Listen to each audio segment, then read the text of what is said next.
All right, guys, episode 48 of the podcast with Patrick, the owner and founder of Epic Spreads.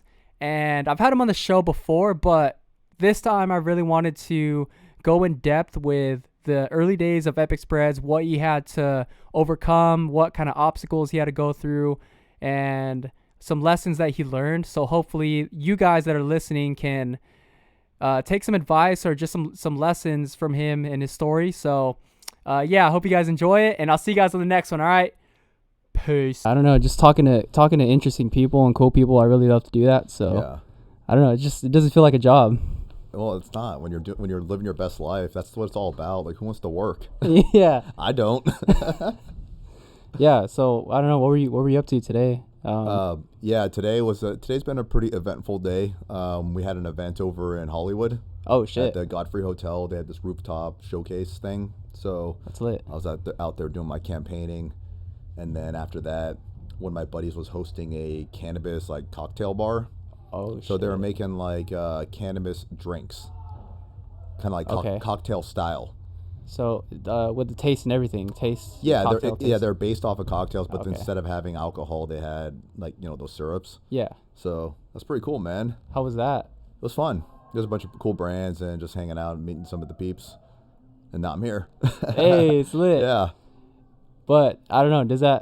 It doesn't feel like work. Oh no way. No. Because if you think about it, if it felt like work, there's no way I'd be doing this much. For real, man. Because you drove straight from there to here. Yeah. Huh? Yeah. So I That's left. awesome. I left out of Ventura around like noonish, and then down to Hollywood, then the Valley, now here. That's awesome. All just in a day's work. Yeah. Yeah, dude, I don't know. Just interviewing cool people. That's what I've been up to. Just interviewing people. Like this guy, Kremlin the Frog, Mark. It's so cool just seeing people do what they love to do and it being manifested into like this world. Oh, exactly. I totally agree because I've seen your growth since the last time I was on here. I don't remember how long ago that was. It's probably like a year and a half ago, probably. At least. Well, that yeah. was before the whole pandemic, I think. No, it was. Was the it? pandemic was already going on.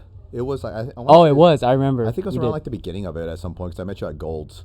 Yeah. And lots changed. Like the world's a crazy place. So that was like March, like what? January, March, April, around there, like Probably. 20. Yeah. Yeah. Whenever Gold's Gym was open, 'cause they were closed at one point, then they're open, and so yeah, it's been a while. Dude, I had to build a whole setup in my backyard to work out and stuff. Yeah, that's what got me all into the like calisthenics yoga stuff was because of all the gyms closing, and I was already doing that before, but I just got like leaned into it more Yeah. because I wanted to still work out, and it's been fun. How's the progression from when you started to now? How's I've made a lot of improvements. I'll say the least. Because like last time you saw me I was still doing like my flows. I've been working more on my handstand practice a lot. yeah? So that's been pretty fun. It's getting better over time. What's the process of trying to better your handstands? That's a good question. What Do a thousand. We're gonna go deep. Yeah, do thousands and thousands and thousands of them Yeah. until you don't suck as much. Because to be honest with you, when I was first trying to learn how to do a regular handstand, I was like, yeah, I could probably pick that thing up in a couple weeks. Just practice here and there after I was lifting. I was like, I'll just practice it, for a couple weeks, and I'll probably get it. That was not the case. It took me a solid year of like practicing consistently daily to be able to hold one decently. Not even like that good, but hold one decently. So you really underestimate how long things take to learn. That's what the whole journey has taught me, is how long it actually takes to get good at stuff. That's what I learned with just going to the gym. Honestly, like I remember just wanting to throw on a plate when I could barely put on 25, and it's like through time, it just constant reps that you're putting in, literally and metaphorically. Yeah, literally. I always say that all the time. It's like you just got to do the reps. Yeah. You just got to practice. Because anytime you see a professional do something, there's a reason why they're a pro. That's what I tell people. It's because they make it look so easy that you think you can do it. So you have to get to a point in whatever you're doing where you make it look so easy that anyone thinks they can do it. That's how you know you're becoming a pro. But the only way to do that is literally thousands and thousands and thousands of hours and reps of doing like the same thing over and over and over again. You know what I've been thinking about too is recognizing how far you've came too, because I think that's for me, looking back, I'm like, wow, that's been a lot of progress since then. Yeah, because when you're in it, you don't really think that you're actually doing anything. That's what's funny, because like you're just on your daily, you get into your routine. We all like to get into kind of like routines, you know? Yeah. So you kind of just get into your routine, and you don't really like track your progress. Like I'm not constantly taking like a ton of like videos and pictures all the time. I do it here and there, but I'm not like doing it daily. So you tend to not notice a lot of improvements like on the day to day. It's people that haven't seen you in like a couple weeks or a couple months or even like a year or two. They'll be like, damn, dude, what happened? Yeah. You know? And honestly, you're going to be your own toughest critic. So you're not going to ever think that what you're doing is ever it. Yeah, no, that is true. Yeah. Also, I wanted to talk to you about Epic Spreads, because I don't think we, like, last podcast, we really didn't talk about that. Yeah, I don't remember. Yeah. It was very brief, but kind of how did it start, and where did it start? Oh, the whole idea of like where it came from. Yeah. The way it came about was I was already making my own peanut butters just for myself, because when I got into working out, I used to be very, very skinny. And I remember reading all the bodybuilding magazines because I was trying to, like, you know, get big. We all go through a phase where we're trying to kind of get bigger when we get into the gym. It's a thing. Yeah. And I remember, like, on the diet, it said something about eat peanut butter. So for myself, I've never been a huge eater. And as a skinny guy, you got to eat a lot of calories. So I started just eating, like, spoons and spoons of this peanut butter, just a lot of it. It was an easy way to get in the protein and the calories. And then over time, I just like to make my own stuff, so I just started making my own thing. And I was eating that for quite some time until I was kind of like, I finished going to VC, and I was trying to figure out what I was going to do with my life. And I was just kind of like floating around doing like temp jobs here and there. And then I got a job with the county as a corrections officer, working in the jail. And I was like, well, I guess I got to get a grown-up job. This is like my way of thinking back then, because what am I going to do? I got to do something. Yeah. And, you know, before, what I was doing was not it. So. Okay, so, sorry to cut you off. What time was that? Like what year? 2016-ish, somewhere around there. Okay. I want to say 2017. I don't know, somewhere around there. Okay. Yeah. And so I was working this job in the jail, and I hated it. It's just like, I'm like, I don't know. I don't want to be here. I don't like being told what to do all the time. You're on a schedule where like they pretty much tell you when you got to show up. You don't really have any say. You get mandated to do overtime, all this kind of stuff. So you can't really like live a real life outside of it. And I was thinking to myself, like, this is going to be a long 20, 30 years. I would get anxiety over thinking about like, there's no way I can sustain doing this for, you know, that amount of time. Because then you'd see, for me, when I worked a job like that, I'd see people that are 40, 50. Yeah. And yeah, it's like they don't look very happy, you know? No. They don't. The main thing that I definitely observed about a lot of people when I was working, like, just jobs in general, like back in the day, is you can tell the people that felt like defeated in life, like the way they carried themselves. You know, just slumped over, like in their eyes didn't have that brightness to it. Yeah. So I remember like seeing people like this, and I was like, there's no way. I feel like I still got life left in me. You know, I don't want to give up on myself too soon. Yeah. Because I think that's what happens to a lot of people, is we all have like a dream of what we want to do when we're a kid, and we think about doing that. And then as we get older and more time goes by, and you start getting older, like, okay, you're mid-20s, late 20s. I think sometimes as guys we go like, you know what, that dream is probably not going to be a thing.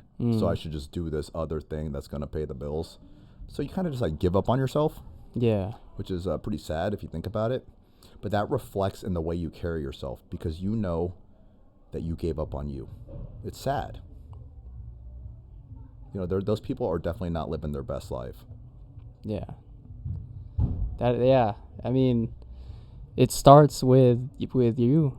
Yeah. You got to believe in you, or else there's nobody no way. else. Yeah.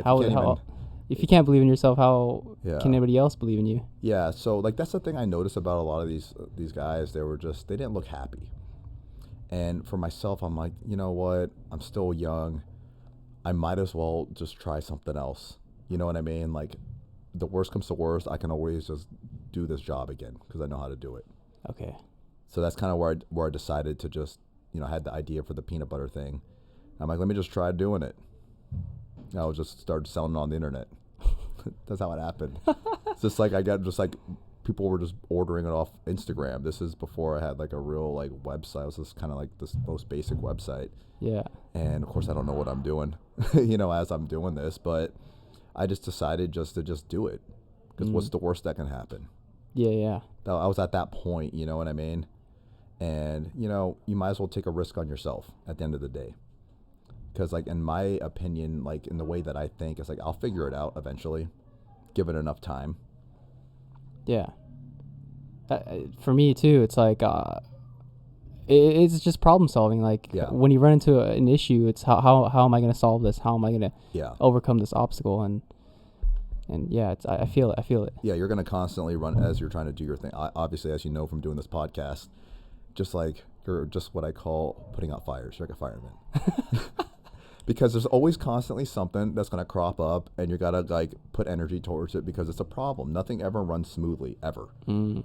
We all think that things are going to run smoothly. Like we think we're going to have our idea and it's like people are just going to love it and it's going to, be a smash hit. And honestly, it's not because like your first stuff is going to suck. Yep. It just is. It's part of it. Yeah. You got to suck to get good. Yeah. At the end of the day. Oh, yeah. So, like a lot of people try to start stuff and of course, after a couple months, they're like, where's the success and where's the energy? They're actually losing money because they have to put in their time, energy, and effort and resources into starting their project. So you're technically losing money. And a lot of times when they're not immediately good at something, they just give up, after a certain amount of time because like the motivation wasn't really for, the right reason. Because you wouldn't give up on it if it was, your real thing, if you actually really, truly did love it. Yeah. So, okay, you start the Epic Spreads, and then after that, probably the first year, how was it? How was that first year just trying to get all the resources and get it, Yeah, that was because you have to figure it out as you go. There's no way, there's no one that I knew that was doing a business like this, sells food, and so just Google, I'm just like Googling everything to get the proper permits and licensing and stuff. So in the beginning, you're extremely inefficient at what you're doing. So you're going to be spending way more than you actually need to because you don't know what you're doing. And you're going to try to cut corners. Most people do because they're trying to save money. And then it ends up, those corner cutting ends up costing you more because those people that you hired to do like whatever job you're trying to get done, they're not really professionals and it's not as good as it could have been if you just paid the pro. So like one thing you learn as you kind of have some experience is cheaper is not always best. It's not. It comes with the equipment too, because like you spent a pretty good amount on the setup. Yeah. And you can tell the difference between like the cheap stuff and like the quality stuff. Oh, for sure, definitely. Yeah.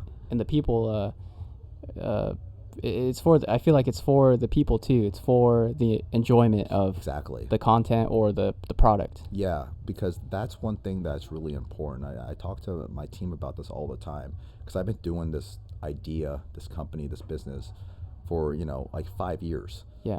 And the way people react to the product today versus how they reacted back in the day, it's like night and day. Even though the product is almost the same. So what would you say from that 5 years, or you said 5 years? You said. So from that 5 years, what has been that factor that really changed the people's perception, or not perception, but just their reaction to the product? Yeah, it has to do with making something attractive. So when you're we sell a lot at these little pop-up events, festivals, and stuff like that. And so a lot of times people will just like come out, they'll put their stuff on the table and go like, hey, buy my stuff. And then of course that doesn't work because they don't even know what you're selling. And this is the thing that I struggled with for the longest time is like, hey, how come like people aren't really, I believe in what this is, it's good, but it seems so hard to, difficult to sell because I felt like I was selling it. And then I started kind of just thinking about what people normally look for when they're coming to things. Like they come to it because it looks attractive. So you have to make something look attractive where it's going to pique, catch their interest. So they're going to want to see what it's all about. And for me, especially ever since I started doing the thing with the power sticker, making it about everyone else. Yeah. You know, like for me, I created a VIP experience for the customers, and it's all about making them feel special. Because how often does someone get to feel like they're the special one? Normally not. You know, it's actually pretty rare that like someone feels like acknowledged, heard, like it's all about them. Yeah. You know, so like the thing I try to create when I meet the customers and stuff is, you know, it's like their moment. Make it all about them, you know what I mean? Yeah.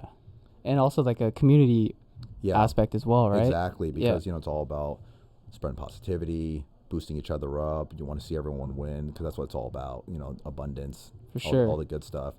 Because like, you know, you tend to attract the kind of energy that you give out. So that's what to me it's all about, like everyone else having a good time too. Yeah, definitely. Yeah. And so that first year, you know, you had issues or obstacles with, you know, finding resources and stuff. What was the, I don't know, what are some of the obstacles that you came across? Because I'm just curious myself. Yeah, well, because starting a business for myself, like I still need to, like I want to hire someone. So yeah, well, it depends because it depends on what kind of business you're doing. Because of what the kind of business I was doing, it's food and manufacturing, so you're dealing with like way more rules. Because things have to be to a certain standard. You can't just like open up your garage and start like making food out of it. Yeah. You know what I mean? It has to be out of a licensed place. So the main obstacle you're going to run into if you're doing like a food product, because it's the investment, you know, seed capital for the construction and equipment, like that stuff's expensive. Yeah. You know, like actual commercial quality manufacturing equipment is not cheap, and also commercial construction. It's not cheap, and then permits and architects, like a lot of stuff starts adding up real quick. Yeah. It really does. It costs, you know, it's gonna cost you like 5 times more than you thought it would by the time you're said and done. Yeah. So you have to think about like what kind of business you're starting. See, I didn't know any better, so I was like, let me just do this because that's all I got. I didn't have any other ideas, so I just rolled with it, you know. And I'm like, hey, you know what? I'll figure it out as I go, which I did, you know, because I believed in myself. But your investment startup is going to be high or low depending on what you're trying to do. That's what it comes down to. If you're trying to make stuff, like you're the one manufacturing it, you're going to have a way higher cost versus just doing like a service for someone. You know what I mean? So it depends on what you're trying to do. Okay. Yeah. That's why you got to be really into it if you're going to be putting that much. That's the point I was trying to make. It's like you got to be really into what you're doing, because the amount of money and time it's going to cost you is a lot.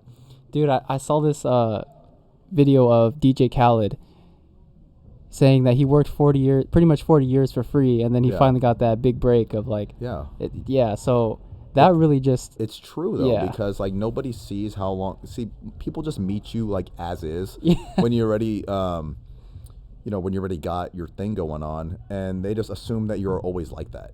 It is, because if you notice, as you start getting better and you start elevating and stuff like that, it's always like strangers that give you the most love, because they only know you as is. They always think you were like this.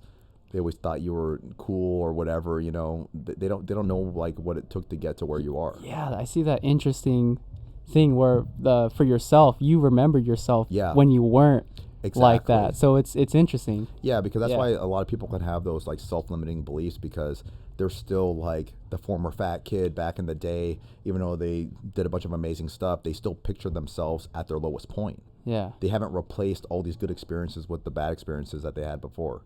You know what I mean? Like they still are reliving those bad experiences. Instead of, you have to replace those with all the good things that are happening to you. So that way that's your new world view. Yeah. Sometimes when I start doubting myself, I look back at those days at, you know, my place when I would have like growing up on Section 8 and stuff. Yeah. And for me, it's if I use it as fuel and motivation to be like, oh shit, I was there. I don't want to either have my kids end up there or, you know, my I don't want to end up there myself again. Yeah, I mean, that's a good point, because you have to ask your reason on why you're doing anything. Yeah. It's always got to be more than just like stacking a couple dollars. You know what I mean? So like the motivation for like you to never have to be like that again, or if you have a family someday in the future, you never want them having that, or anyone you care about, you don't want them having to deal with, you know, that kind of stuff. Those are the things that are going to drive you more than just getting a couple bucks. Yeah. You know, that's the stuff that's going to tap into that like unlimited energy that you just keep going, because you're going to keep going until you get to the goal. Yeah. Dang, and we're kind of veering off. I want to like. Oh yeah, it happens. So, okay, so first year. How about all of like the legal stuff? How did that work? Yeah, because you want to do like trademarks and all this kind Yeah. of stuff. So because I don't know anything, I'm just like Googling stuff. You know what I mean? Because like, who am I gonna learn from? But you just like over time you realize this, and this is something I tell people all the time now. I'm like, number one, my life has gotten so much better when I started listening to people that were smarter than me. Instead of thinking I knew everything, because this is why a lot of people don't have a lot of success. Like I didn't have the kind of success that I wanted to have back in the day Yeah. because I thought I knew everything. I was like you have that like arrogance about yourself because like you believe in your thing that you don't think anyone else can see what you see and they're not going to help. You kind of like people tend to get in this kind of way. Yeah. And then you realize that other people in your life that really care about you want to see you win. And they're smarter than you sometimes at certain things. So it's best to realize that you don't know everything. You can't do everything yourself because that's just impossible. You're going to realize as you're coming up that you're good at like a couple things. Like I'm really good at like a few things. It's in one hand. Yeah. Instead of saying like I'm good at everything because I'm not. So the point is realize what you're actually good at and then focus on that. And then other people can help you do the stuff you're not good at because they love that thing. There's always going to be someone that loves certain things. So it's best to find the people that love that thing to do said thing. Okay, so this is interesting for you. What was it that you really love to do? And I think I know what it is, but like just to go out and meet people, talk to Yeah. people. I feel like that's something that you love to do. Yeah. Is that part of the aspect for you that you enjoy? Yeah. You know what's funny about that?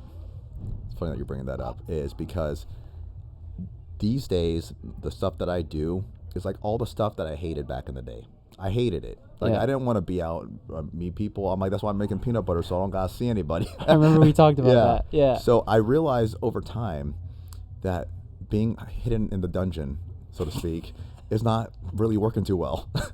It's not. You know what I mean? It's like, okay, what am I gonna do? And I was like, you know what? This introvertedness and shyness is not doing me any favors, and I'm not having very much fun. Like I'm just extremely uncomfortable. I hate it. That's why I kept thinking, I hate it. And so that projected off on the energy I gave out when people were out with me and I wasn't so fun to be around. So over time, I'm like, you know what? This fucking sucks because I'm not going to have success if I'm a shy introvert. It's just not going to happen. People aren't going to come to me. This is what I was thinking to myself. I better like learn a skill of some type. Yeah. So I made it a point to learn how to socialize with people, even though that sounds so weird to say. But if you really think about it, the average person could not go to a stranger and just spark up a conversation. They can't. They're too afraid of like, they don't know what to do. They wouldn't do it. So this is very detrimental to you because you can't connect with people and you need people to connect with so you can do more stuff. You can't do everything yourself. So I really just put a lot of work into that. I tried to find a way to enjoy being out with the people because I didn't know what I was doing. So when I really thought about why I hated it, it's because I wasn't very good at it. And that's why people tend to hate things because they're not good at it and they don't want to take the time to get better at it. But I'm convinced that you could learn any skill that you wanted to if you really wanted to. Then you just got to put in the time to do it. For sure. Yeah. So you end up liking it though. Once you start getting good at certain things, it's fun. Yeah. Like it's fun to be good at stuff. It is. It is. That. Why do you think people really enjoy their hobbies? Because they're good at them. So you just have to get to that point on certain things in your life. And I feel like connecting with other people like in person, not just like through the internet, it's different. Yeah, dude, it really is different. It is. They can't tell through a screen like what you're all about. But when you speak to someone in real life, you can feel it. You feel it, social cues, the energy. Yeah. Way different. It's like night and day. So, obviously with the pandemic happening, people got more and more isolated. So for me, I'm like, you know what? People, they want to connect. They want to socialize. They do. Most people, they want to get into a little fun conversation, if given the opportunity to. Yeah. So what I tell people they want to get better at it is you got to be the one to make it happen because the other person Even if they want to do it, they're not going to make it happen. So if you want to control your own destiny, you got to start doing stuff.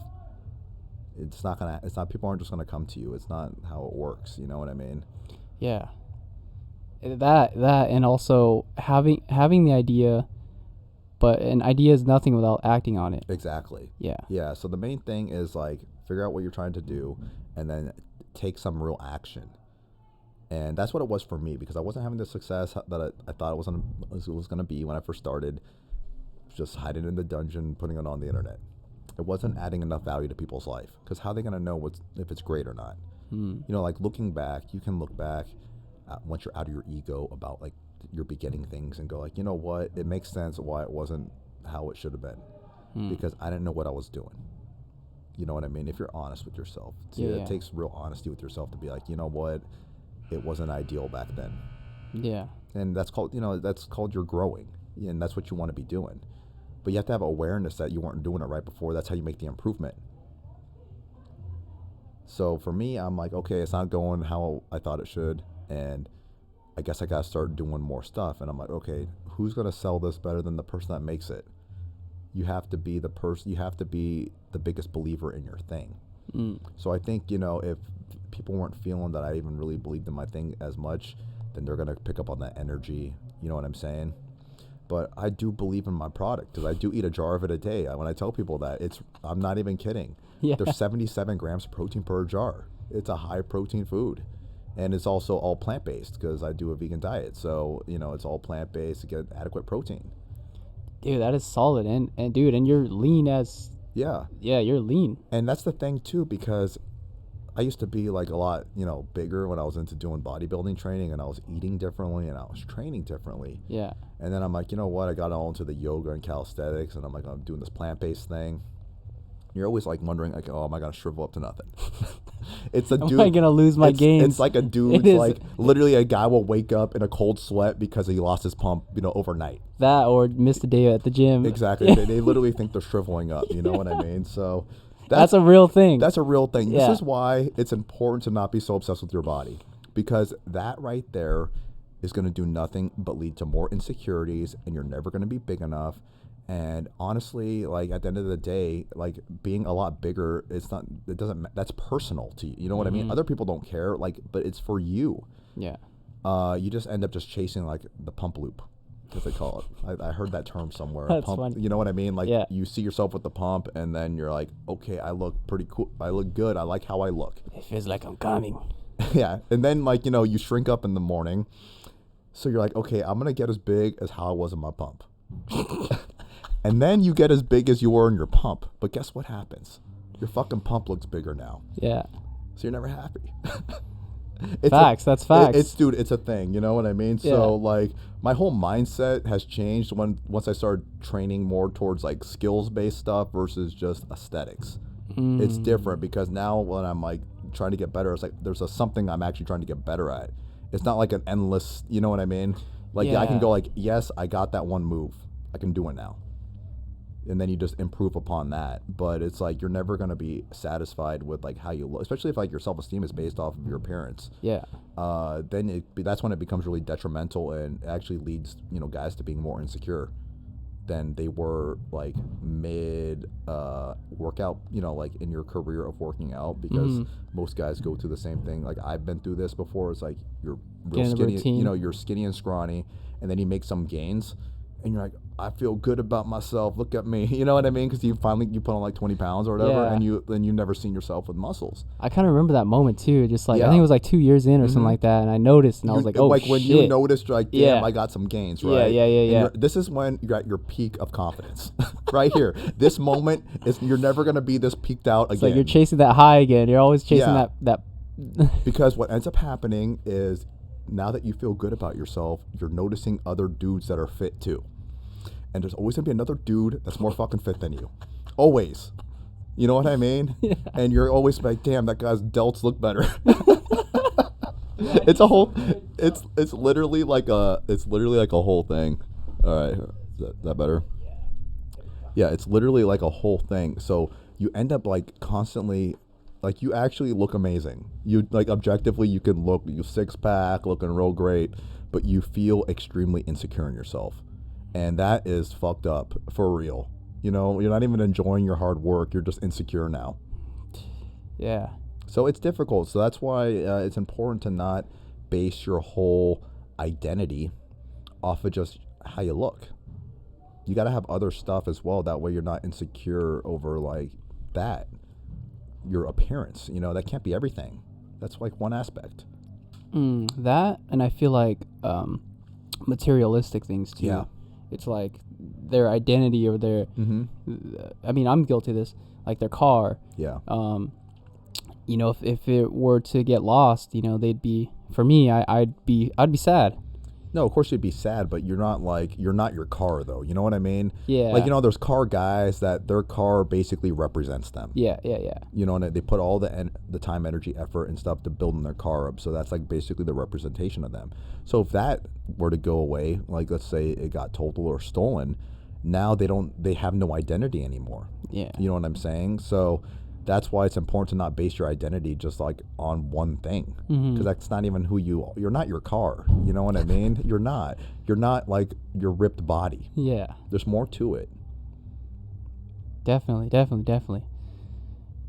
And so I think, yeah, it was like it was obstacles, legal stuff. Yeah. Anything else that comes to your mind through permits, inspection, like the whole thing. You know, there's just like so many hoops you got to jump through. And then when you're in the process of like starting up something like this, you tell yourself all the time, you're like, this makes sense why people don't do this. You know, it makes a lot of sense because it's a lot of work. So it's like, how can you make this easy? You have to come up with a way to, there's got to be, you know, certain kind of people that help you out, help you to do that. So like once you learn how to do it, you can help other people go through the process a lot quicker, because you never know what to expect. You don't even know you need to hire a professional when you start, because you're so ignorant. You don't know what you don't know, as they say. So that's when it takes time to like slow it down, read what you got to read, learn what you got to learn, take a class if you need to take a class, whatever you need to do. Yeah. But there's honestly a lot to know.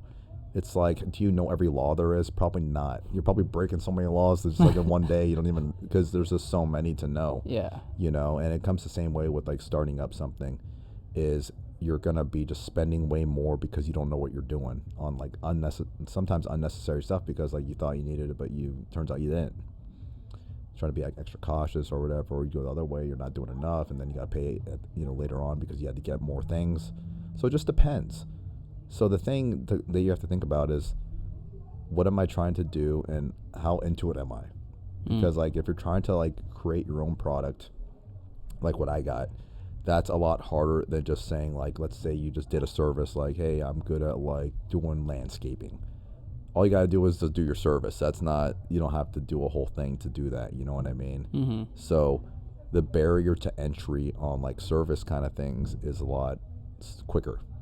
If you're just trying to like, hey, I want to do my own thing, probably doing like a service of some type would be a lot cheaper and a lot quicker to do, because you're the one doing it, and someone can just pay you X amount of dollars to do said thing.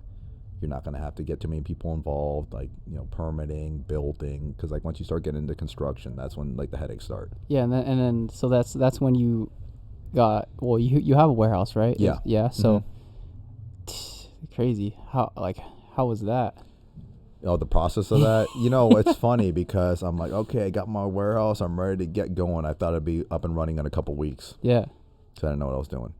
You know, so because you have to do certain things when you're doing food, we had to do some construction. So I was like, all right, we can do this construction, then maybe it might take like 2 months. That's what you're thinking. And then like plumber comes in to like put sinks and all that kind of stuff, because we're doing food, so you gotta be able to clean. And then he's like, hey, you gotta get a permit. I'm like, I thought I hired you to do the permit. You know what I mean? Like I hired you to do the job, and then you said that involves the whole, you know, permitting process, because that's why you're the professional. I'm not the pro. You know, that's why I hired you. Yeah. I thought.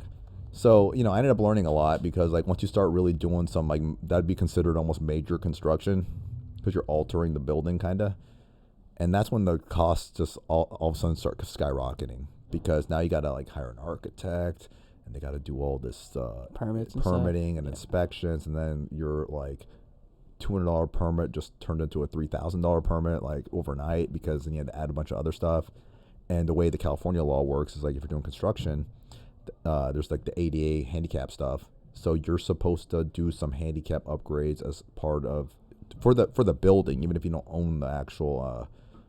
Because like where we're at, it's like a multi-tenant building, so there's lots of different suites there. But if you're doing any of the construction, you have to put some building upgrades. So I had to repave the parking lot, like the whole thing. Which I was like, wow, that seems like unnecessary for like what I'm doing. I'm not even open to the public. But it's just part of it, and then you just realize I could fight this, but then that's not even worth it. You just end up just going, just pay it. You get beat down. It's like getting that annoying like parking ticket that you didn't really do anything wrong, but the amount of effort it would take to fight it, you just pay the $40. You know what I mean? Yeah. So like at a certain time, you just go like, you know what, just pay it and shut up. You don't want to be on the radar. Because it'll make your life miserable, if you're trying to like argue with them and get all in their face. Like, it's the same thing when you're just dealing with like, police officers or anyone that has any kind of authority.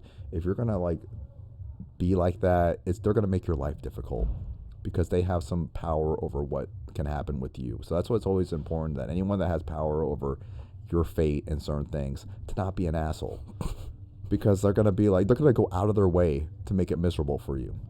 Yeah. You know what I mean? And a lot of people don't like to treat those people with a lot of respect, to be honest, because you know how it can be. Because they're always like telling you what you can't do. So no one likes someone that tells them they can't do X, Y, Z things. They tend like, someone tells you can't do your thing, you're not going to be happy about that. Damn. How I'm just thinking of like just random scenarios. How cool would it be to have that like fuck you money where you can just like. Yeah. That's, like honestly, that's what everyone should be working towards. Because what you really realize, like for me, I'm not even motivated by money. Yeah. I'm motivated by the freedom. So like what you're talking about, like I don't like money, like making a lot of money doesn't make me excited. Doing more stuff that I want to do gets me excited. So, I mean, money allows you to do that, obviously. Yeah. But it's not like, oh, if I had the goal. Yeah, I don't get like if $10,000 more dollars, I'm not gonna get like I'm not gonna be like doing backflips. You know what I mean? I'd be like, hey, I can do some more stuff that I want to do with it, and I'd be excited about that. But it's not like how some people they get really into like stacking the paper. Yeah. And like it's all about stacking the paper, and then they're doing stuff they don't really want to do just to get more of the money. Mm-hmm. So you never want to get into that kind of mindset because you're never gonna have enough to stop doing the stuff you don't want to do. You know what I'm saying? Yeah, you're constantly going to be like, okay, just a little bit more. Just like the friggin' gym analogy. Because the reality is, it's like you always wonder what if. People just do this in general. They go like, it's like, it's the same thing with like, people's, how they do relationships these days, because they're on Tinder and they're swiping, right? And they're like, well, what if someone's cuter right around the corner? And they're constantly wondering if like the next person could have been the one. How much of that is just having the option just to like just be able to swipe? Yeah, because you think it's never gonna end. The carousel is never gonna stop. Yeah, you know what I mean. So that's why it's just you're never gonna be like this is that's why you just gotta just pick something and roll with it, because you're always gonna be like turning your head, just wondering like what if, and you're never gonna be satisfied in the constant chase. That's why you have to figure out how to be already like good. In your own way, which is doing the kind of stuff that you really love at the end of the day. That, and also, just from what I was getting from you, is the commitment part of it, too. Yeah. You have to commit to something. That's why a lot of people can't, they won't commit to something long enough to get past the part where they suck and they figure it out to reach some success. Because it takes real commitment, because nothing you start is going to be amazing right away. You know this as someone that's doing stuff.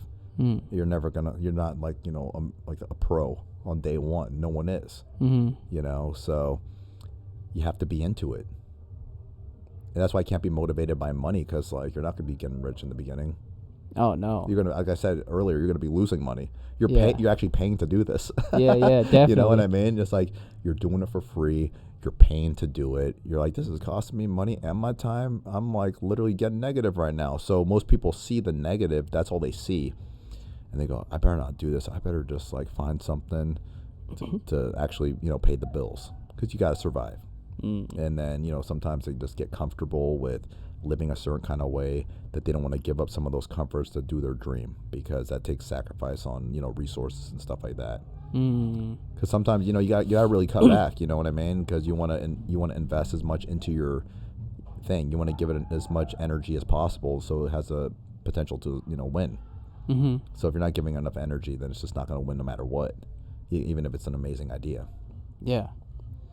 And I think that's where I am right now. It's just investing as much time and energy as possible, enough resources, and I mean, I'm pretty much all in. You have to be. Yeah. I know it's that point. Like for myself, I notice a direct change and improvement in my stuff when I decided to go all in on it.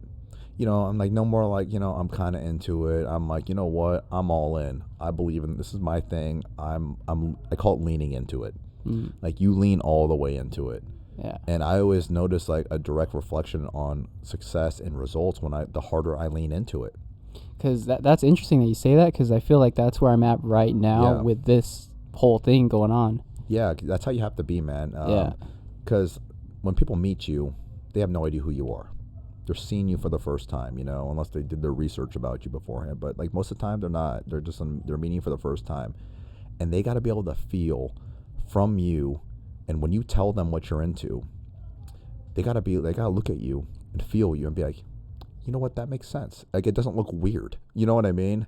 It's like when you watch a movie and you see an actor playing a role, you're not going like, oh, that doesn't make any fucking sense. It seems like they're that character. It seems like they're the person because they prepared ahead of time. Yeah, they prepared, and like we were talking about earlier, they believe in what, or they're really passionate about what they're doing. Because you look the part. Because you are the part. That's you know what I mean? Like that's why you look. Why do you think these certain people that are professionals look like they're a professional? Because that's what a professional would do when you know what they know.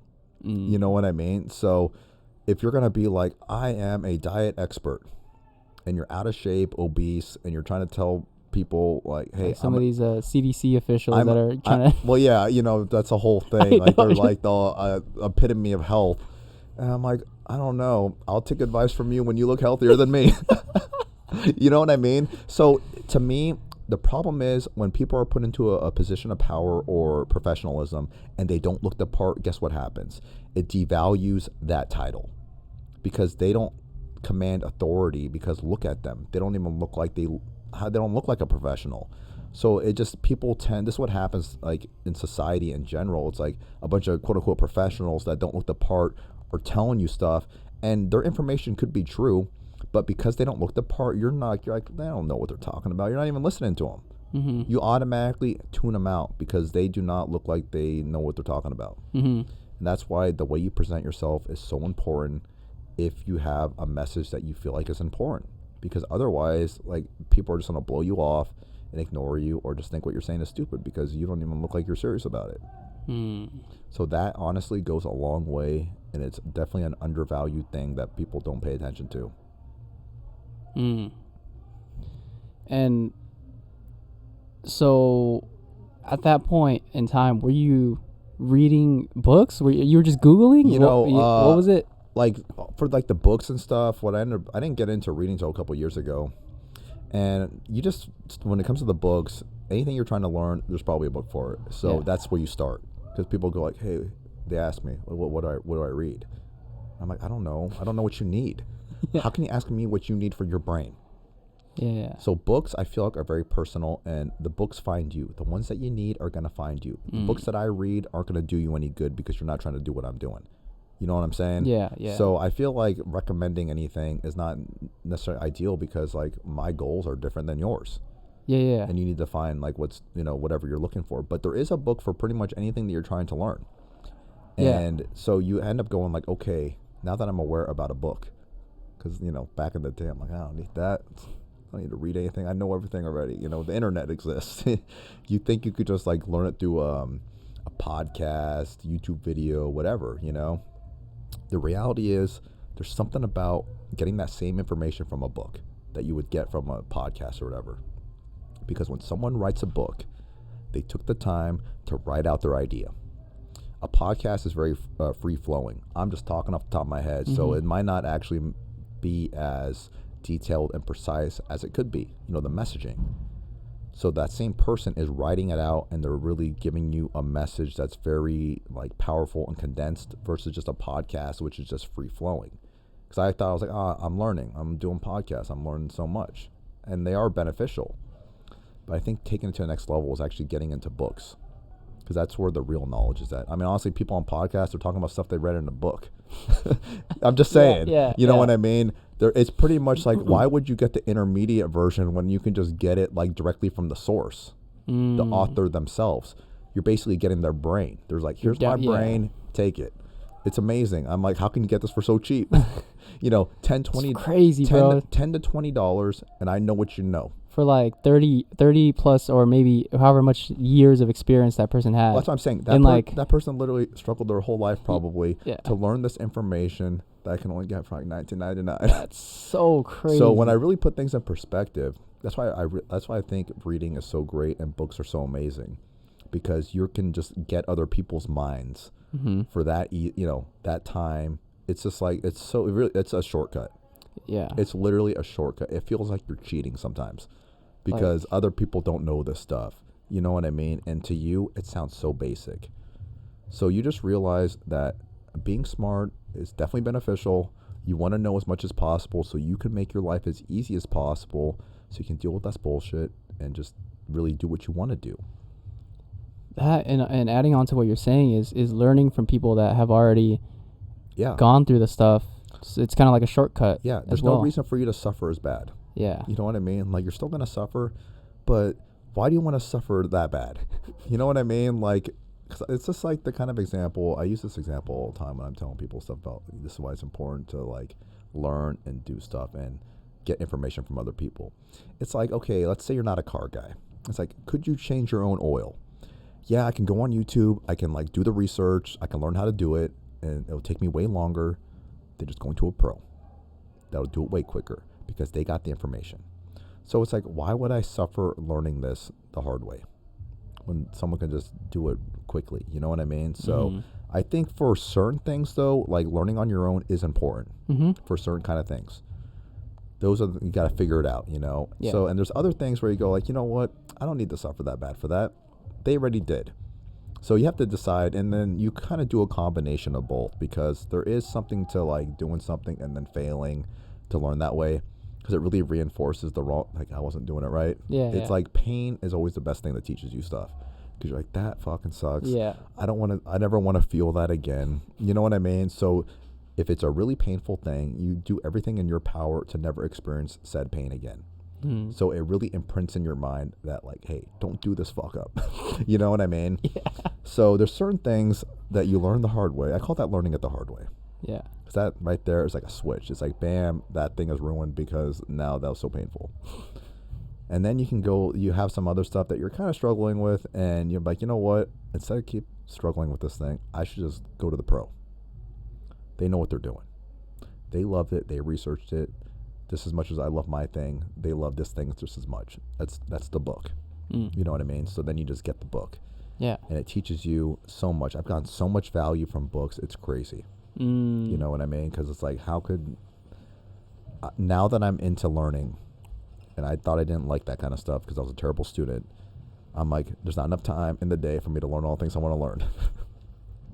You know what I mean? I'm sure you get that way too. Yeah. Yeah.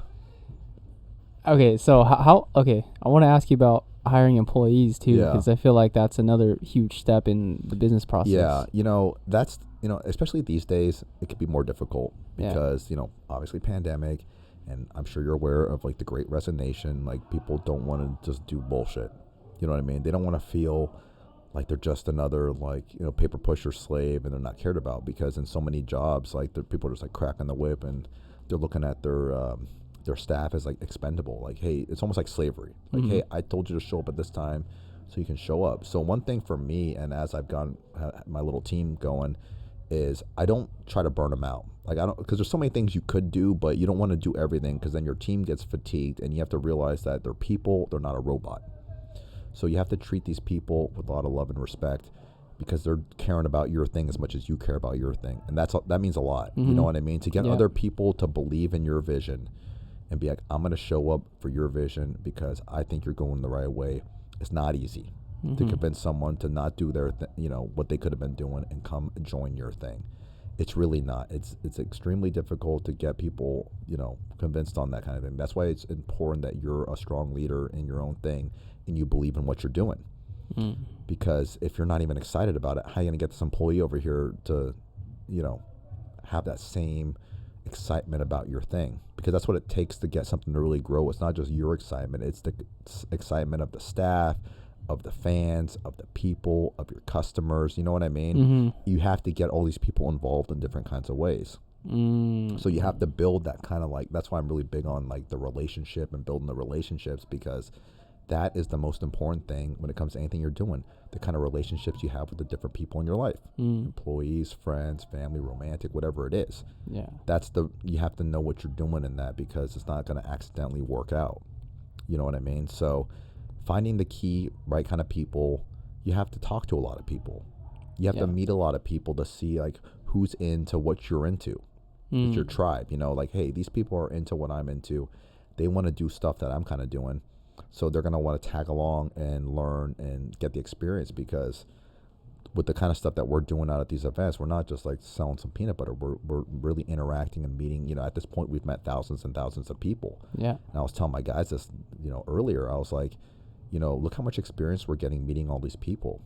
This is how you get good at stuff. It's how many people have this opportunity to have these conversations with this many people? Mostly not. You know what I mean? They're not getting that experience. So they don't know what to do when they meet new people to try to interact with them. They just don't have the experience. So these kind of skills and experiences are definitely something that the average person doesn't get. That's why the average person is not going to be good at doing something so out with the people like that. So I think the kind of people that really want to get those kind of experiences, they want to break out of their shell. They want to improve. They know they want to do something. They might not know what their thing is yet, but they want to learn and build up and get these kind of skills, because when I was young, I did not have these skills. I never even had an opportunity to even learn skills like this. So it's a cool way for the right kind of people. That's the people that are in the team. They want to do this kind of stuff. They want to build up. They want to get better. And I've seen a lot of growth in just how they are, because they've become more comfortable just being in these kind of social settings. Like I said, that's not when you see someone that's very good at that, that's not an accident. Then they'll just wake up and they're just wow, you can just talk to anyone. It definitely takes a lot of practice, and it's a skill anything else. Yeah, and also just being a leader too.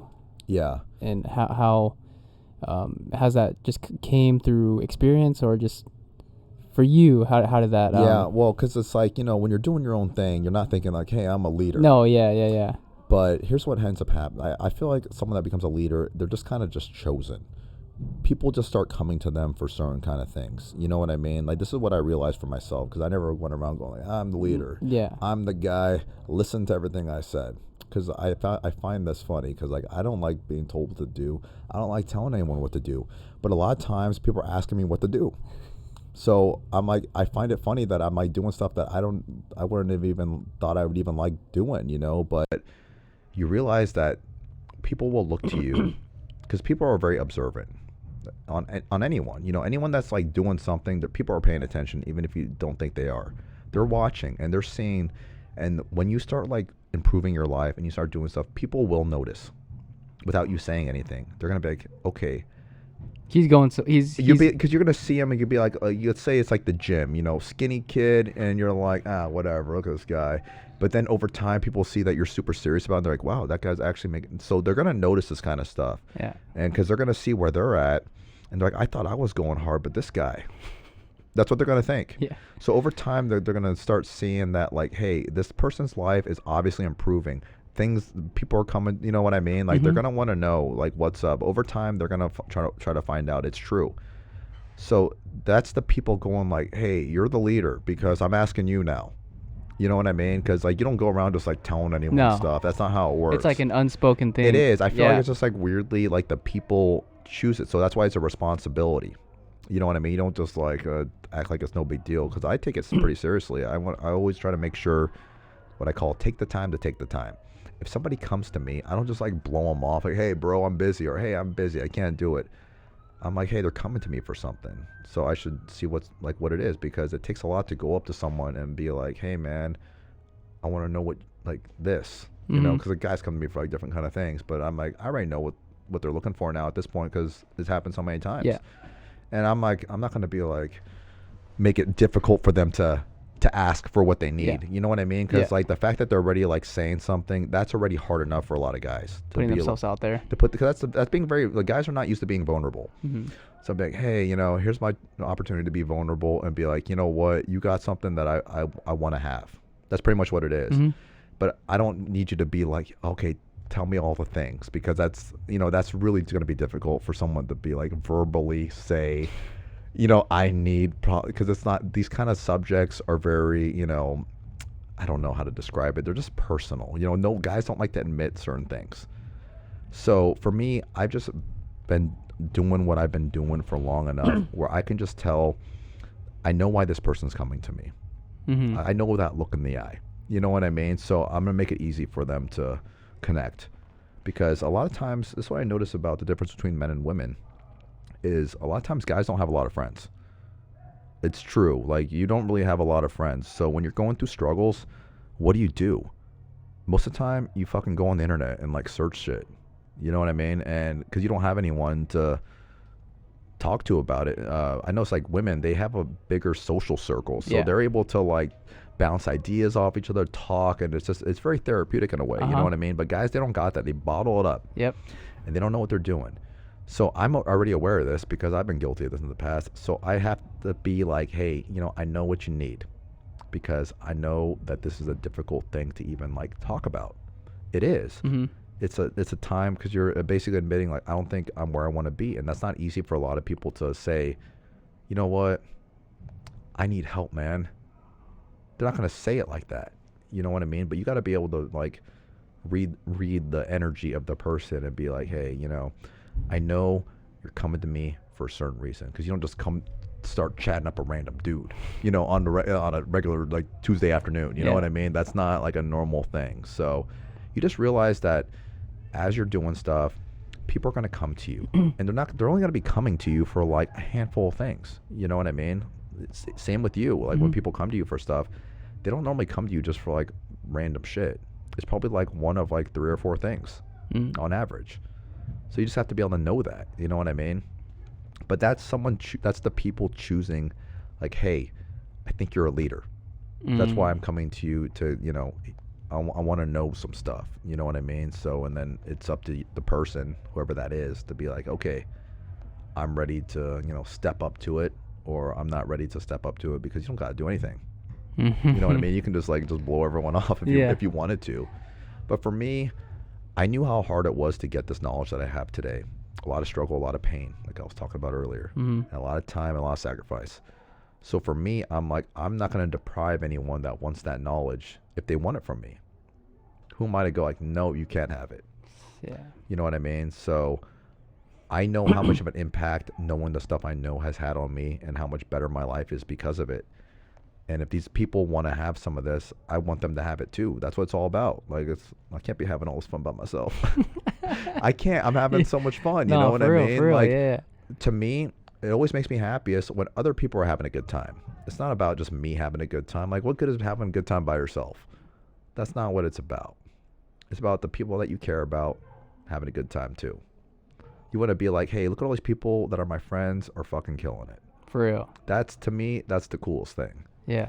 You know, seeing where you were coming up, everyone coming up together. Yeah. It's a thing, you know, because like we're not competing, because we're all doing different shit. And that's what it's all about. Like, people don't realize that other people have dreams too, you know, and their dream being successful is not taken away from yours. It's really not. A small percentage of the people actually do something like this. They put themselves out there and go for it. That's like a very small percentage of the population. So if you really put it in perspective, these are the people that we need to be teaming up with. For real. Because it's such a small percentage of people. Like, we need each other's resources and help, and because it's not easy. No. There's a lot of shit that you deal with that you got no one to go to on this kind of stuff. A lot of struggle, a lot of pain. You got to figure out a lot of shit. It's definitely not the easy route. No. So that's why it's important to. There's no blueprint. You don't like no specific blueprint that you can follow. No, that's the problem, because people will see something that's successful. They'll see like an influencer or something, and they're doing a certain thing. Guess what? Everyone else starts doing. They just start trying to copy what they're doing. But in my opinion, if someone's already doing something, it's too late, because you're never going to be good as the original. So the thing is, that's why you gotta figure some stuff out. You gotta come up with your own blueprint. It's you. Like, it's only gonna work for you, because like you're it. You know. Mm-hmm. Instead of trying to just copy everyone else's, take the time to not just copy what everyone else is doing, and think about something that can be special and unique to you, that highlights all the things that you're amazing at. Because the things that work for the other people are highlighting all their amazing talents. That's why it's working for them, because they highlighted it.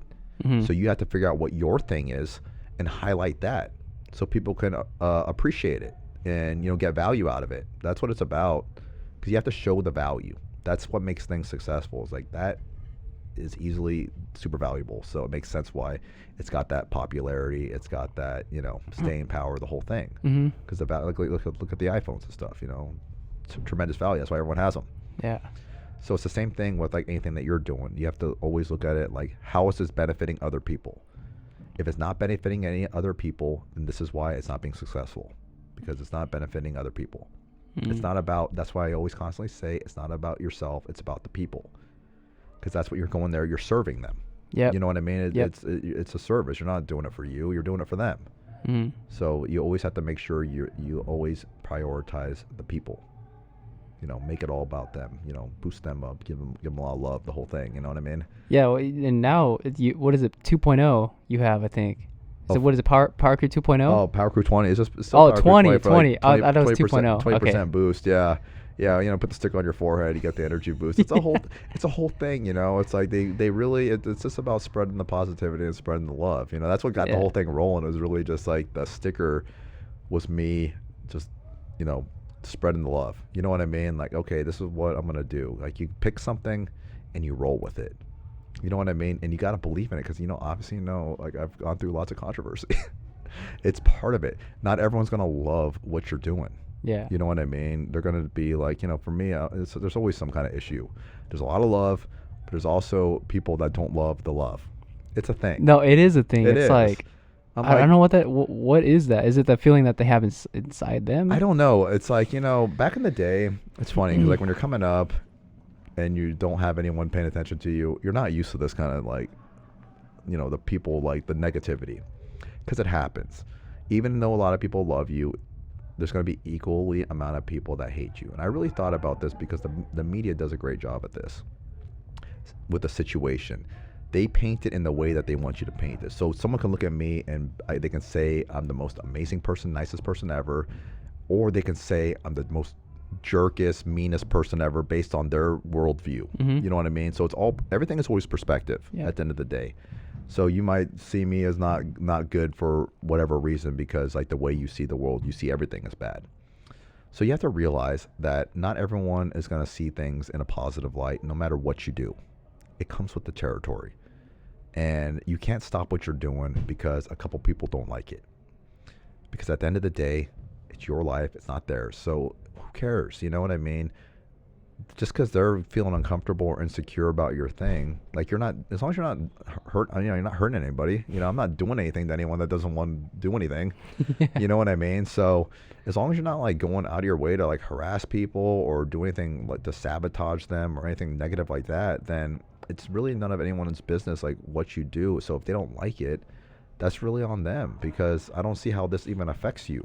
How is looking at me doing my thing even affecting you? That sucks. I think about that. I'm like, that sucks that I'm on your mind this much. You know what I mean? Because like I feel like you should be thinking about yourself and how you're winning more than just thinking about how my thing's bothering you. Yeah, for sure. But it comes with the territory. People are gonna do it, and you have to be okay with that, because there's no such thing as a person that's loved by 100% of people.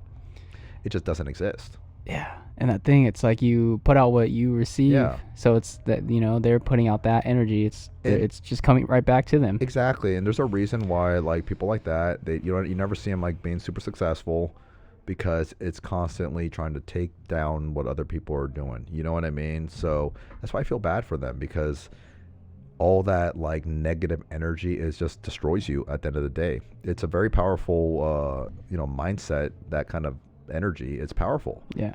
It can really just spiral you downhill because you're constantly thinking that like someone else is doing something and that's taken away from you. Like that sucks. Imagine living and you think everyone's taken from you.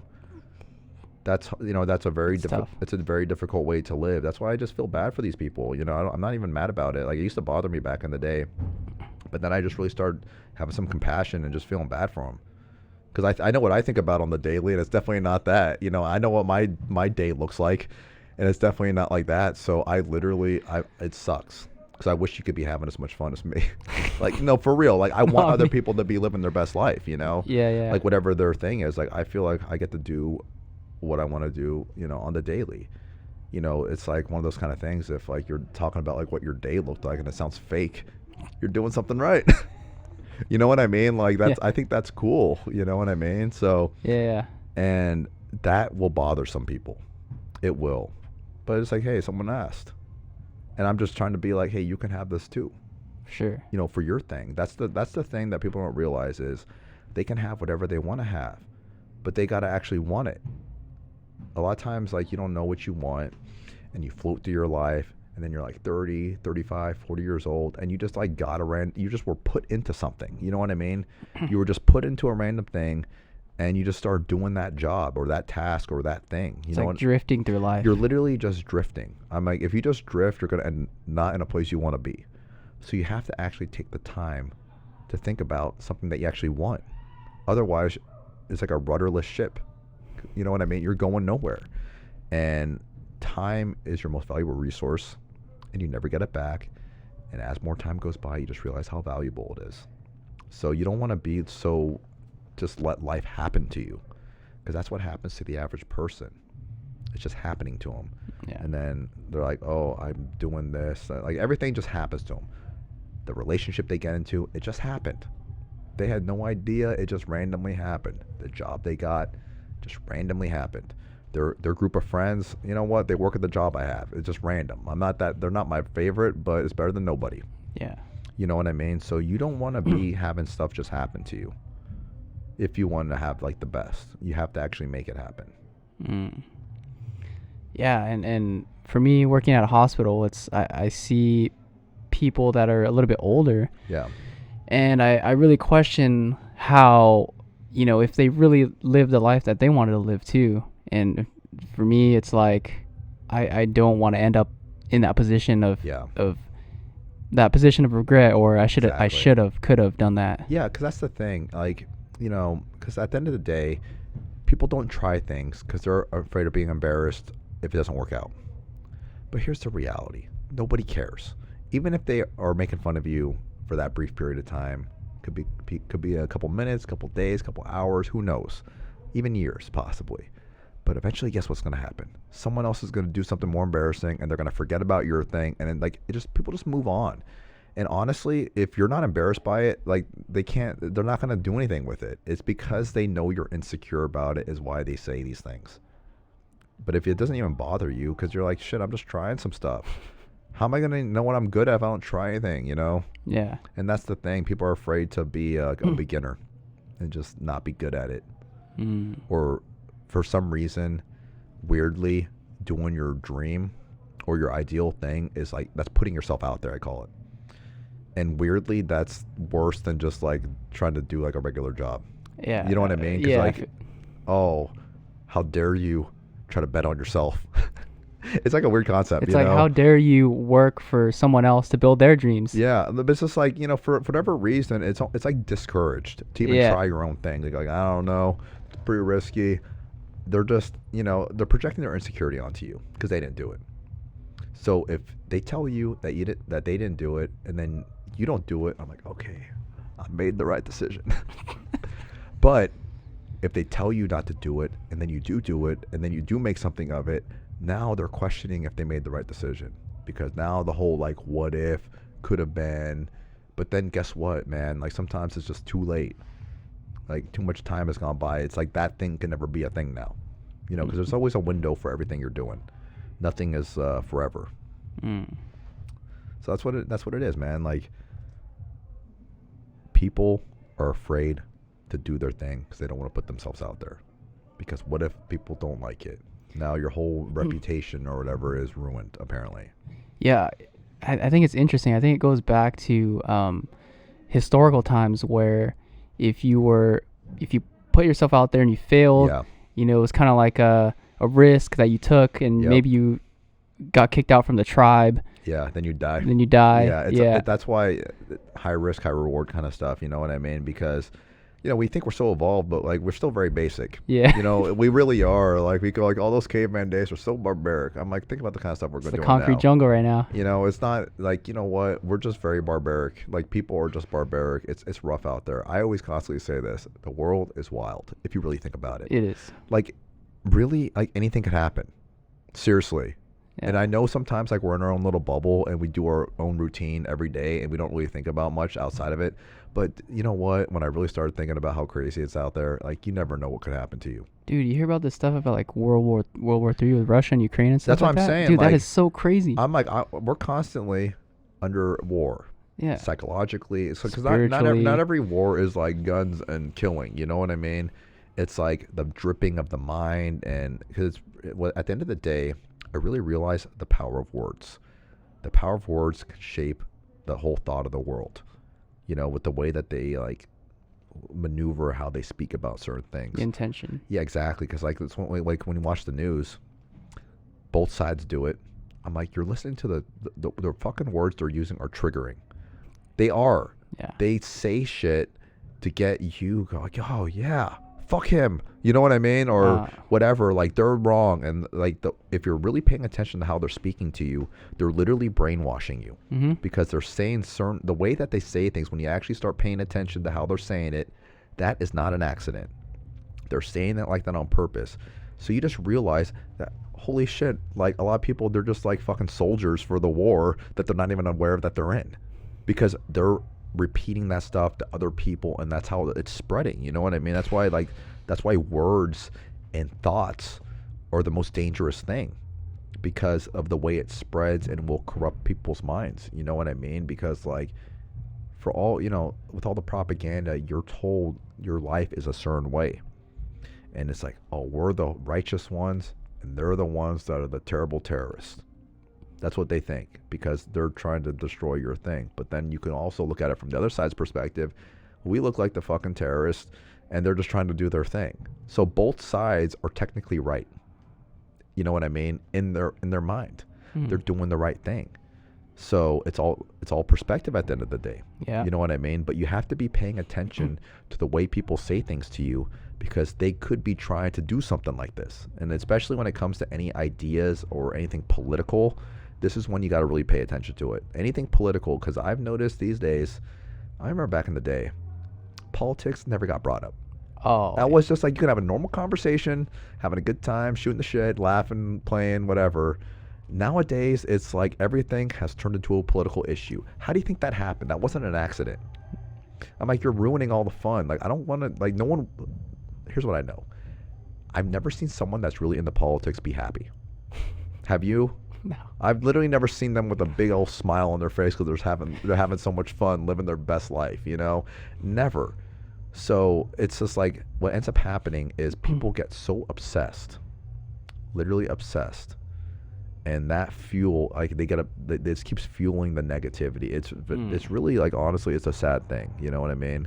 I feel like it's just getting worse and worse over time. It's crazy. Well, one thing I'm really interested in is trying to see past the propaganda. Yeah. And looking for the actual truth, like what's actually going on and who's implementing all of these decisions, mandates, and stuff like that. So I don't know. That's something that I'm really interested in. That's the thing, because it's like going down the rabbit hole. It is a rabbit hole. Like one person, they don't even actually know why they're doing what they're doing. They think, you know what I mean? Yeah. So like you actually never know what that's the thing. That's the thing with truth. It's what you perceive it at the end of the day. You know what I mean? Like, this is why like atheists and people that are religious can never get along. They can never like do a debate where the other side's going to be like, yeah, you know what? You're right.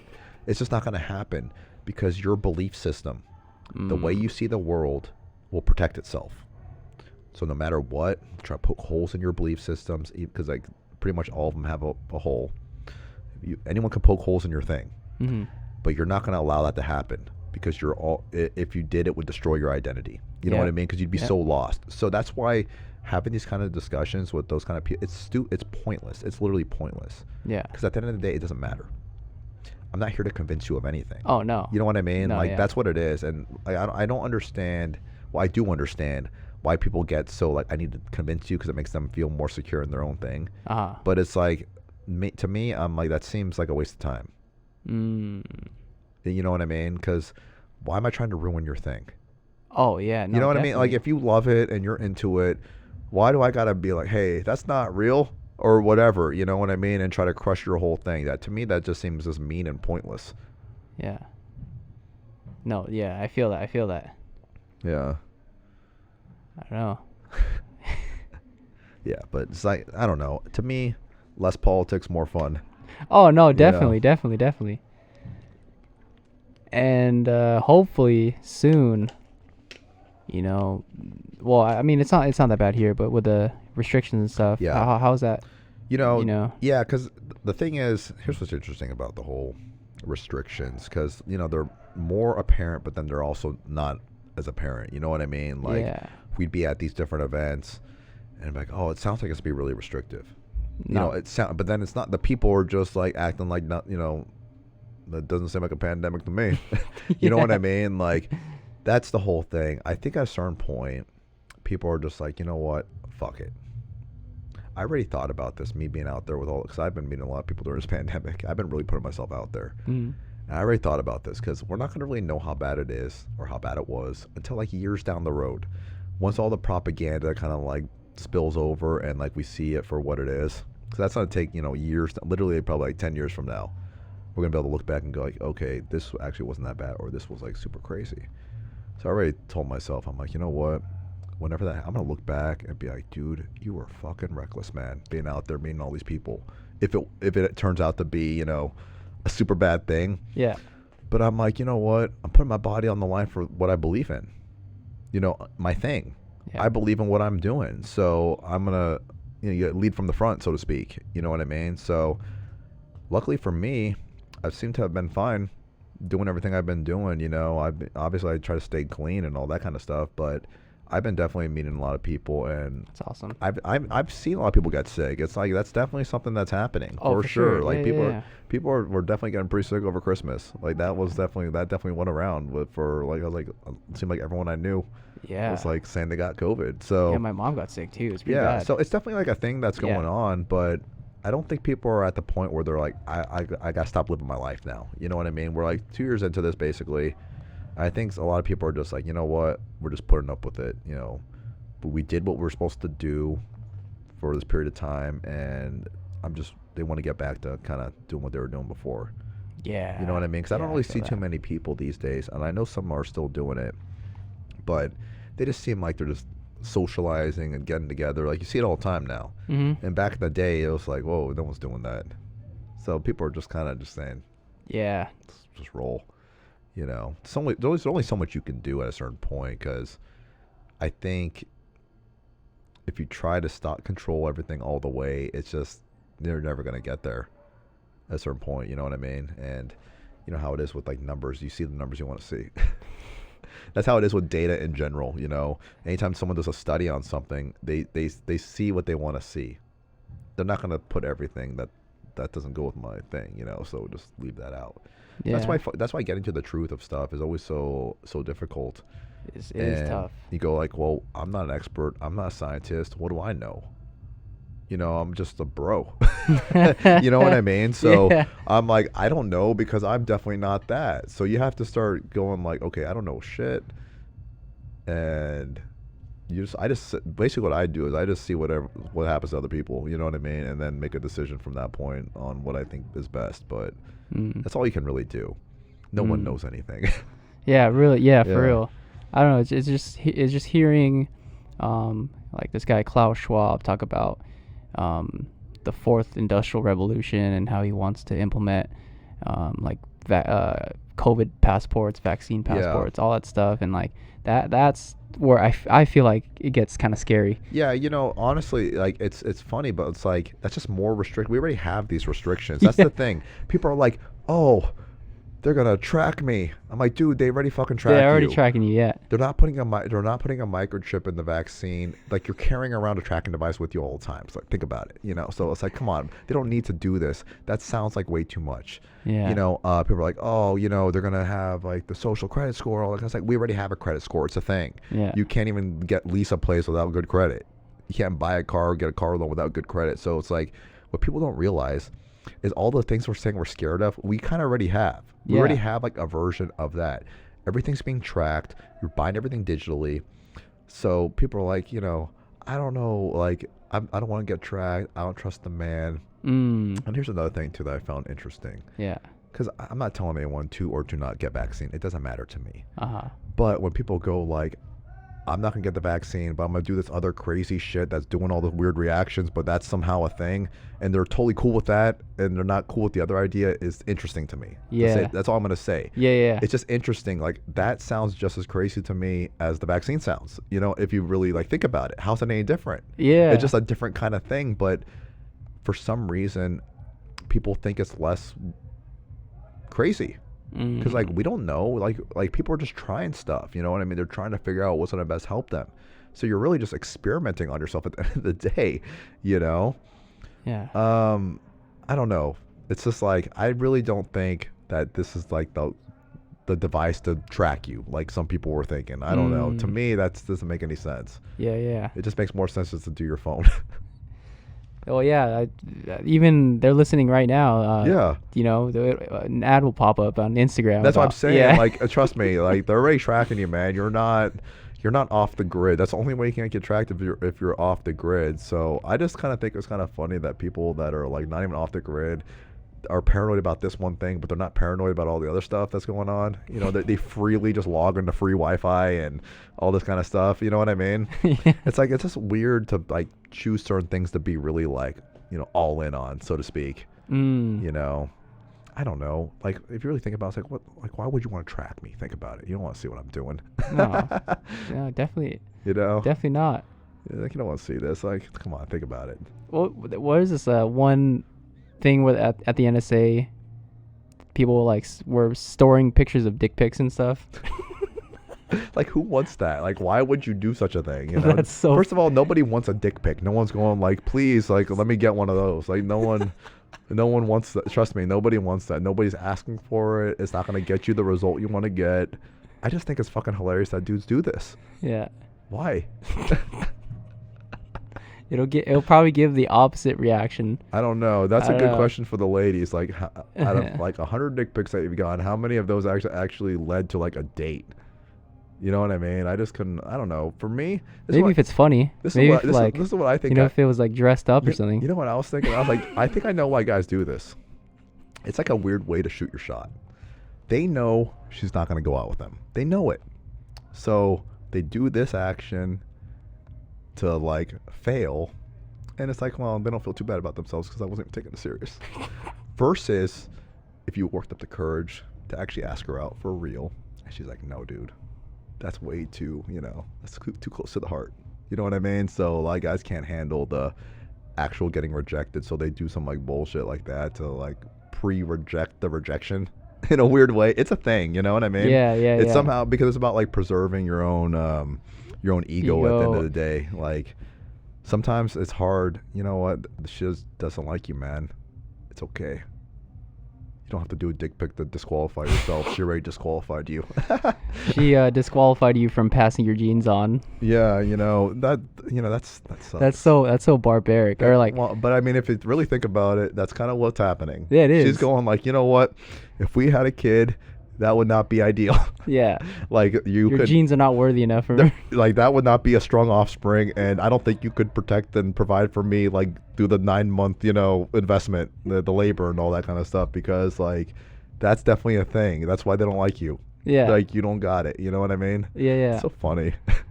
No one's actually like out loud thinking that, but it's actually what it is. It's actually what's happening. You know, that's why it always makes sense, like why things work out and why they don't, because like it's obvious. You know what I mean? It's like, well, no shit.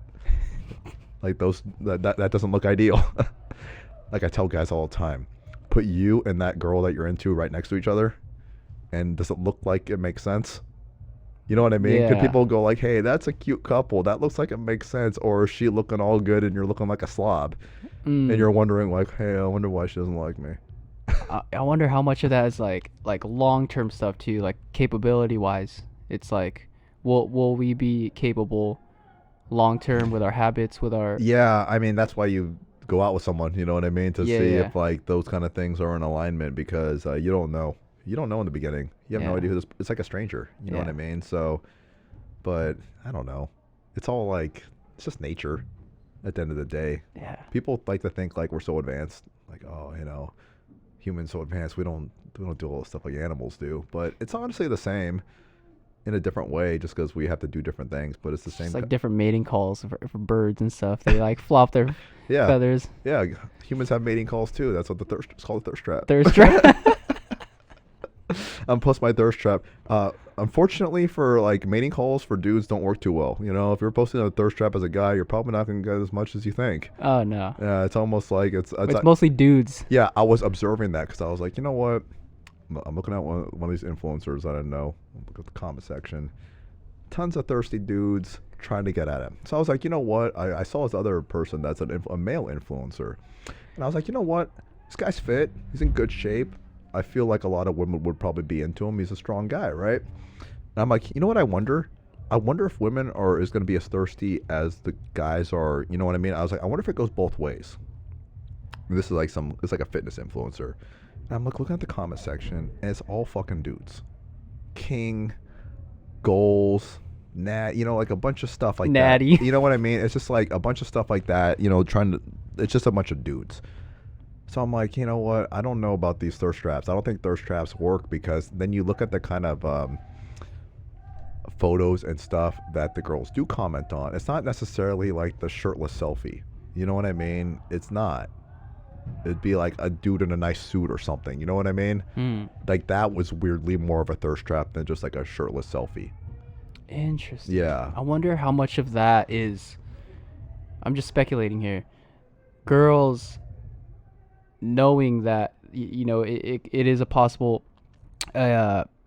his genes are pretty good. Yeah, I don't know. I mean, I think that's how much of that is that? That's a good question, because I don't know, because like you would think like, hey, ripped dude, that seems ideal. You know what I mean? Like he's strong, but for some reason it doesn't have the same effect. You know, I don't know why. That's something to ask a girl. I gotta get. I don't know, because I'm a guy. Like to me, it doesn't make it, because obviously a guy sees a thirst trap and he's like, I'm ready to go. You know, I've seen everything I need to see.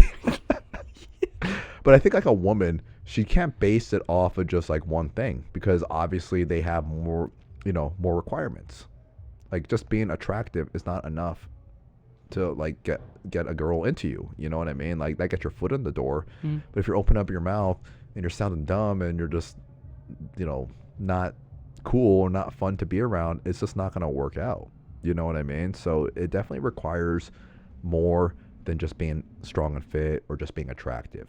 That just allows it to be easier for you, but you got to do other stuff as well, in my experience. Yeah, you know what I mean? That's just like the surface level.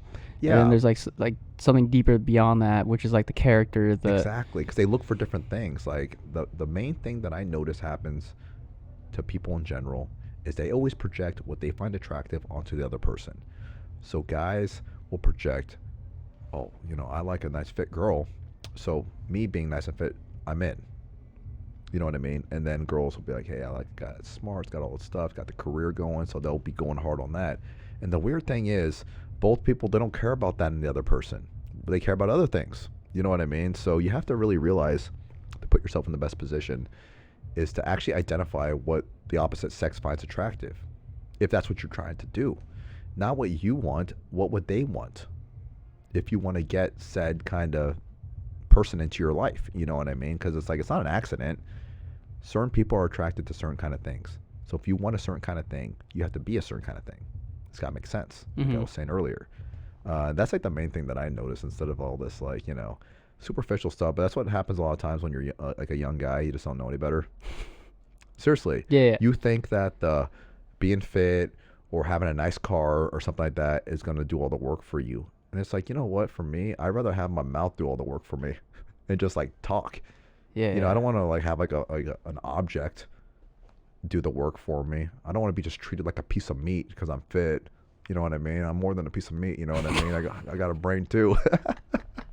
But I'm serious though. No, I know. You want someone to be like this. Like you're on a date and you're having a good time with the girl, and then, you know, maybe things get kind of crazy, and then she sees that you're fucking fit.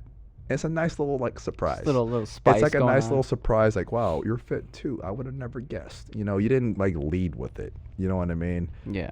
Well, I feel like that when you're leading with your physical appearance, your outside materialistic stuff, it attracts the wrong people too. It does, you know, because like so many times I'll meet someone and then I'll be like at one of my events or something, and I'll just be talking to them and meeting them, and I just keep it moving, and then they find out that I was doing the Rockstar Jar VIP experience. They find out like that's my thing, and they're like, hey, how come you didn't tell me? I'm like, what am I supposed to do? Go announce to the world like, hey, these are all the things I got, so hey, like me? I'm like, what do you like? I didn't know I was supposed to do that. Because I'm not leading, you know what I mean? It's just a thing, but I'm talking to you like a regular person, you know? That's what it is. I don't need to put on a show, like tell you everything I do. Yeah. You shouldn't have to like, you know, do your resume every time you, you know, you meet someone new. Yeah. So yeah, it's what it's all about. It's just about learning, you know, it's about the other person, you know, at the end of the day. It really is. Yeah, we've been going for an hour and 30. Damn. I think. Yeah. Hey, that was a good Good. chat. Yeah, it was. Well, you know, because I can go on for fucking hours, dude. You know Yeah. how it is. But I had a good time. I appreciate I you did, man. having me on here, man. Dude, appreciate you being here, bro. Yeah. And okay, just as something new that I want to do to end this.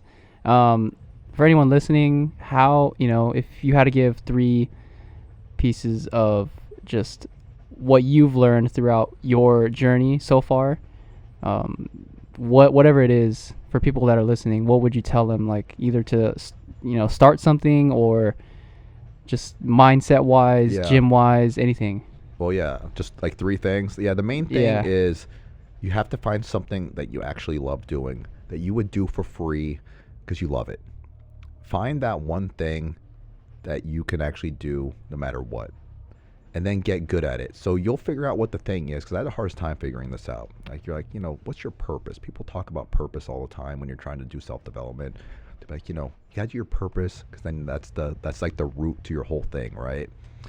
And I'm like, what the fuck is a purpose? I don't know what that is. And you can't ask someone like, hey man, can you help me find my purpose? You can't, you know, that's literally, you have to discover it on your own. But I never knew how to discover this, because I'm like, what the fuck am I supposed to do? But here's what I did, and I feel like this could help other people because I was clueless. You know what I mean? Here's what I did. Anything that I did, like anything, and where I felt like a boost of energy, and I felt like, wow, I'm charged up. Like I can do this all day. Like this really, like just doing this made me charged up. What I ended up doing was just keep doing that. Just keep doing that thing. You know what I mean? Because you're gonna find certain things that go like, wow, I feel really charged up. Or, wow, I feel depleted from doing that. I don't want to do that. So be certain things in your life that are going to make you feel like a boost of energy. So those things are your thing. So what you need to do is get good at those things. So just practice a lot. You want to be able to get so good at something that you can just like talk about it all the time. You know, you're not like searching for the words. Like you just know it. Now you've become a source. I call being a source. You want to become a source for something. It can be anything, but you have to become the source. That way people come to you for said thing. Now you're adding value to people's life, because that's what it's all about. How are you going to add value to someone's life? So you have to be a source for something to add value to them. So you want to try to figure out what that is. And it's not going to just be working out and being fit. It's not going to be just being smart. But those are practices and tools you use to help you get good at your thing. They teach you how to learn, and they teach you discipline. That's the great thing about working out and reading books and training. So when it comes to learning skills, because you want to learn skills when you're coming up, like that's the goal, is to have as many skills as possible so you can make your life easy. So you need to start learning how to learn skills. In order to learn, you need to learn how to learn first. So you need to pick your one thing and figure out how to get good at that, because everyone's going to have a little bit of a different process. So once you have one thing that you can do, you're going to be like, oh, I want to learn this other skill. So what I do is like, oh, I know how to do this, so I'm just going to do that same thing on this thing here. So like for me, I was into doing bodybuilding and working out. So I was like, well, I got big doing this, sticking to the routine, doing that kind of stuff. So I did the same thing for like yoga. So then I got into yoga. I just took that same approach and did it to yoga. And then through yoga, I learned some other stuff like mindfulness, being present, like stuff like that. And I just took that to learn these other skills that I'm doing, like the social skills, talking, all that kind of stuff. So every time you acquire a new skill, you use that new skill to learn more new skills. It's kind of like a little bit of a shortcut, you know what I mean? So learning becomes easier over time as you start to develop the tools. It's just getting the ball rolling is the hardest part. So my main thing of advice is stick to it so you can at least get good at one thing. Because once you can get good at one thing, that means it's possible to be good at other stuff. It is. And it takes years and years and years. I've been trying to get better at stuff for over a decade. And just recently, it's become apparent to me, like, I can't believe I'm good at something. For one time in my life, I'm actually good at something, and I believe it, and other people tell me this as well. And once you have that, you're like, wow, you're just like in shock. Seriously. You don't even know. It's a very hard to describe how that feels, because you've worked so hard at something for so long with nothing, and then now you've actually got something. You know what I mean? Like the value, you've built up the value. Mm-hmm. But it's important to stick with it because it doesn't happen overnight. It literally takes, 10 to 15 years. That's what they say in overnight success is 10 to 15 years in the making. It takes that long to get good enough at something where it looks like you know what you're doing. So the key is to look like you know what you're doing by actually knowing what you're doing. Yeah. Not just like pretending, you know what I mean? Because so many times they'll be like, fake it till you make it and all that kind of stuff. And there is some value to that because it puts you in the right kind of mindset. But being fake isn't going to make it's not going to make shit because people are going to see right through the fraud. You have to become whatever you're trying to be. Like literally, like I want to be, let's say you want to be an FBI special spy. That means you got to do shit that they would do. So it makes sense. So that's why it's important to like really want, that's the point I was trying to make. That's why it's important to really want what you're doing. Because otherwise you're not going to get good enough at it to do it at the end of the day. And having that motivation, you could call it, to stick to it as well. Yeah. Like when the going gets tough. It's going to get tough. Trust me. When it does get tough, yeah. As you're coming up, I can only speak from a man's perspective because I'm a guy. You're going to have like different relationships. Some of the women that you date aren't going to believe in your thing. They're going to be like, hey, this guy's not going anywhere. Maybe I picked the wrong thing, sinking ship, like this kind of stuff. Or your time's going to be spread and you're not going to have like an ideal relationship or ideal thing you're trying to do. You're going to be just like not doing it. You know what I mean? It's important to take the time to invest into yourself. It's true. Because like if you don't, then you'll never be good to anybody. You know what I mean? So take the time to invest in yourself, especially when you're a young guy, because you got so many years to build. And you're in your 20s as a guy, you don't got shit. You don't know anything. You don't got anything. And this is the perfect time to be because you can just do your thing. You know what I mean? Head down, monk mode. Monk mode. Yeah, do your monk mode practice. I promise you, if you do your monk mode practice, it will pay off later on. You don't want to be having the little superficial fun. I know everyone looks like they're having a good time. They're doing all the fun shit. And you're like doing your monk mode practice in the gym, eating your cold Tupperware meal prep. And you're like, this fucking sucks. Everyone's having all the fun. But if you stick with it, you'll be winning in the long run. Because that's what it takes. You're doing the shit that other people aren't doing to get good at stuff. That way, when 10 to 15 years go by, because that's how long it takes, you'll actually be good at something. You don't want to have 10 to 15 years blow by and you're not any better than you were before. That is not good. That means your value went down, technically. Because like you had more time and now you're not having more. That's worse. You don't want to be a loser. It is what it is. So that's my whole thing. It's like just take the time to invest into yourself and believe in yourself. You don't want to let yourself down. You don't want to look in the mirror and be like, dude, I gave up on you, man. You know what I mean? A shell of your former self, like you're not as fit as you used to be. You're not as, you don't have as much energy as you used to be. You're not having as much fun as you used to be. things are a lot more difficult for you, and you're gonna be like, damn, man. You're looking at yourself, and you're like, what happened? It happens to so many people. Like, what happened, man? Remember when you used to be something? You never want to tell yourself that. I used to be something. That sucks. But it's a tragedy that happens to many men as they get older, because like they're not doing what they used to do. You know what I mean? And you never want to be. You don't want to be living like that. That's not ideal. That's not good for your self-esteem, your confidence to do more and provide a better life for yourself and the people you care about. Sure. And obviously Epic Spreads, Instagram. Yeah, at Epic Spreads. You can follow the Power Crew at Power Crew 20 or my personal at Patrick Shatter for all the sticker fun. Depending on what you're looking for. You know what I mean? Because it depends on the page. So, yeah. Are you still doing Yim? Is that Yim Fit? Yeah. Well, that's what I call my workout. Like the way I do my okay. workout, it's called Yim Fit. It's yoga inspired movement. It's like some yoga, some calisthenics, some gymnastics movements. It's all body weight stuff, you know? So if you don't have a gym or you want to be more in tune with your body, you can do that kind of stuff. To me, I've been seeing a lot of benefits from training more skills based instead of just aesthetics based. I've noticed a big increase in my life, outside of the gym. And that's why you train hard in the gym, because you want to get benefits outside of the gym, not just being big. That only gets you, like I told you, that only gets you so far. There's nothing wrong with it, but you got to be doing more, in my opinion. Sure. All right. Appreciate you. All right. Appreciate it, man. Thank you. Thank you. I'll talk to you soon.